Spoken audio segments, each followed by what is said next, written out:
Okay, so one thing that we had started on the other day was, learning to think for yourself, which I think is quite important when you're in the Dharma. So you really learn from and listen to your teachers, but you think for yourself. Because whether it's especially if it's a Dharma point, you have to really think, is this true or is this not true? Like in the teachings last night, if I'm talking about emptiness, don't just say, oh, well, somebody said everything's empty of inherent existence, so it must be. But, really think about that and understand it. And then in that way, it becomes your own and you get it on a really, deep internal level. And then in terms also of other things that go on, not only, specific Dharma points, learning from others, but thinking for yourself. Also, the way the community does things or the way social issues are regarded, things like that. Then, learn and listen from your teachers and others, but think for yourself. Yeah, I remember one of my teachers who is wonderful. I mean, I just had so much amazing respect for him and learned so much from him. But he thought George Bush was a great president, So, I don't just listen and, my teacher said so, so I believe. It's like, that one, no, I wasn't going to... I wasn't going to buy that one, okay? So, and also because we go to our teachers to learn the Dharma, not to learn politics, not to learn, social economics or, any of these kinds of topics. So to really, take Dharma principles and apply them to things, but do that in our own creative way. Yeah, because I think becoming a monastic does not mean that that we're all coming out of the same cookie cutter. That doesn't work because we all come into this world with different talents, different dispositions, different interests. And so I think we have to recognize that and work with what we have and use what we have for the benefit of all beings instead of trying to make, all fit into the same square hole. Especially if you're round or if you're star-shaped or triangular-shaped or whatever, use the beauty of your own shape to benefit sentient beings instead of squeezing yourself trying to be something you're not. I learned that trying to be a Tibetan nun, and there was no way I could fit into how they were supposed to act. Anyway, okay, then also be transparent and don't be defensive because everybody knows our faults anyway. So when somebody gives you some feedback, listen. If what they say, is right, say thank you very much. I'm working on it. There's no need to try and paint a pretty picture of how, well, I really didn't mean this, and this got more of a hand, and instead of just saying, you're right, I didn't tell the complete truth. It's just, say what is and don't feel ashamed with it about it rather than, trying to justify and get defensive when everybody knows what happened anyway. Yeah. I mean, if people have gross misunderstanding, of course, correct that. Yeah, and give them the proper information. But transparency, I think, works very well for us psychologically rather than covering things up. Just, if we broke a precept, there it is, yeah? And then we stop all this self-recrimination and guilt and shame and junk like that really gets in the way of practice. So the importance of confession and just saying it, here it is, instead of, well, I did that, but it's really that person's fault. Own our own responsibility in things, but don't own what isn't our responsibility. Then also very important is rejoicing at other people's good qualities and not comparing yourself to others. Yeah, because comparing ourselves to others just gets us, it digs us in a ditch, especially when you're trying to do Dharma practice. Oh, that person sits better than I do. That person looks better than I do. That person has more faith than I do. That person's smarter. That person's heard more teachings. That person's done more retreat. Comparing ourselves to others and competing with others, it's useless in Dharma practice. Just do your practice. And when you see good qualities in others, be happy about it. Because it's nice that, thank you, that other people have good qualities and are better than us. Yeah, and when you're better at them, so what? Don't make a big deal about it. Again, just get out of this whole thing of comparing, because we're not having a race to see who gets enlightened faster.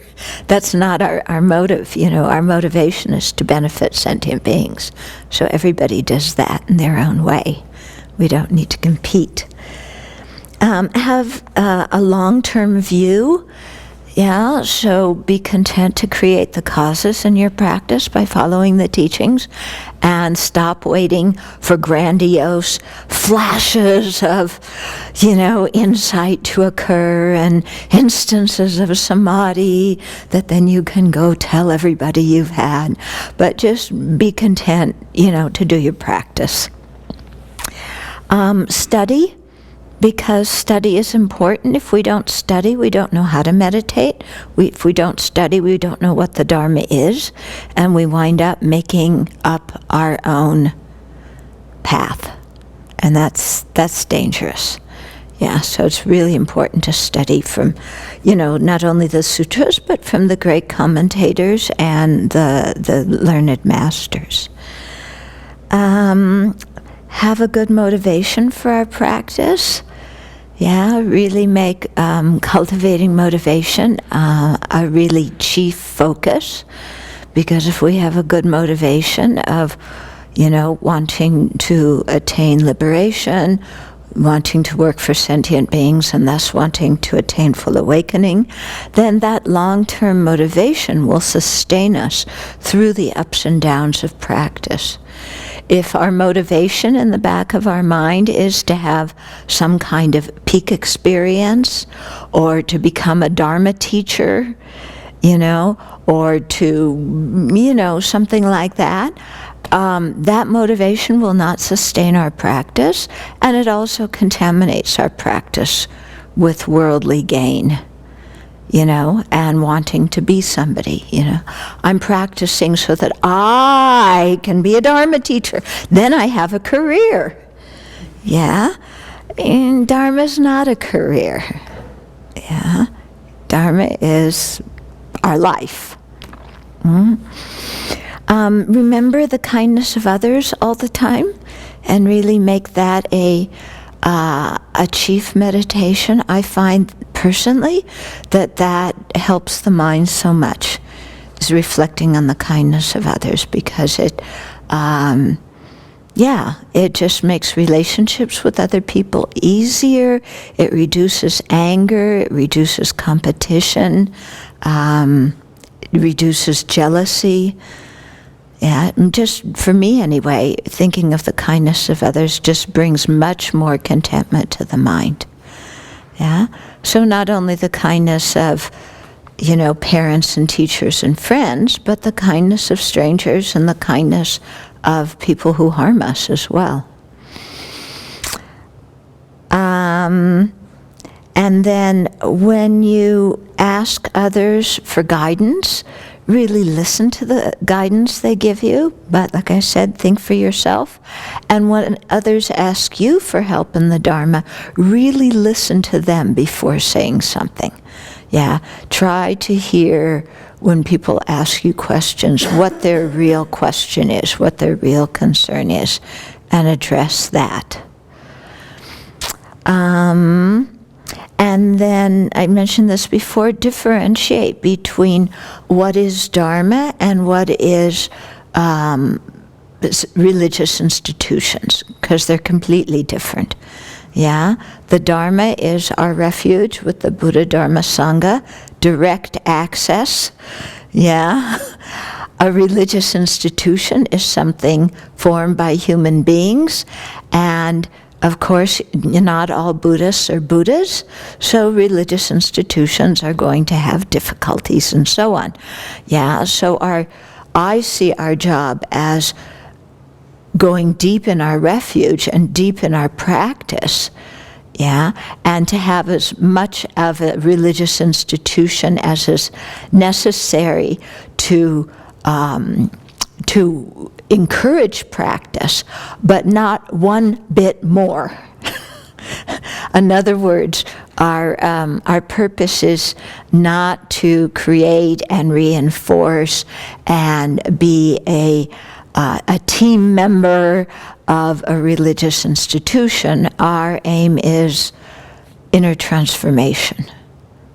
Okay? So not to confuse the two things.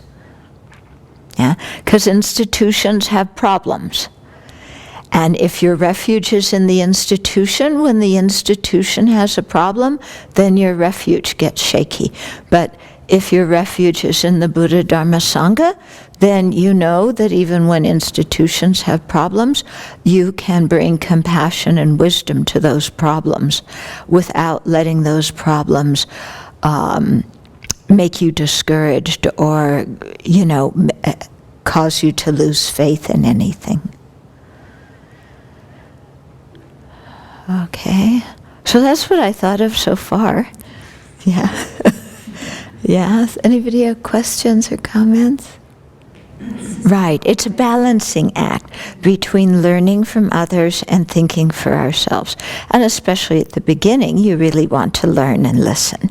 Yeah, but again, even as you're learning and listening, you have to think about the teachings yourself. If somebody says you have a precious human life, do you just go, yeah, I do because you said so? That's not going to bring stability in your practice. Whereas if you really think for yourself about what the qualities of a precious human life are, then it really comes home in your heart what you have. Yeah? So in saying this, I'm not saying don't accept any guidance. Definitely accept guidance, but try and understand the reason for the guidance. And then see if the guidance is in the Dharma or if the guidance has to do with cultural choices or politics or something like that. Yeah? Because, we and our teachers can have different political views, like I said. We can have different views on social issues, Yeah, that we have to think for ourselves about all those things. The balancing thing. Yeah, it's a balance thing. You don't want to be so opinionated that you can't learn from anybody, because that's useless. Yeah, then you become very unhappy as a monastic because you think that you're very close to enlightenment and nobody's listening to your wonderful opinions that you've had all your life about what everybody should do. So those things have to be given up to be a happy monastic. Actually, just to be a happy person, period. If we have too many opinions and we grasp onto our own ideas and opinions too strongly, we're going to be quite miserable. Yeah. Even my sister, who's not a Buddhist, she said that in a recent email. She has 2 teenage kids, and her kids are really good. They're not the rebellious type, but she said, I'm really learning not to have too many opinions. Yeah? Because they just get you into trouble. And, yeah, so. problem. Okay, so you're saying that when your mind's very confused, then it's better to err towards the side of listening to somebody who has more wisdom and compassion than you do, who can give you solid advice and guidance. Yeah, for sure. For sure. Yeah. And you have to work it out with your own mind. Yeah, but then you definitely have to work it out with your own mind so that you understand that guidance that you've received and then can apply it to your own mind in the future. Internalize it. Yeah, so you internalize that advice.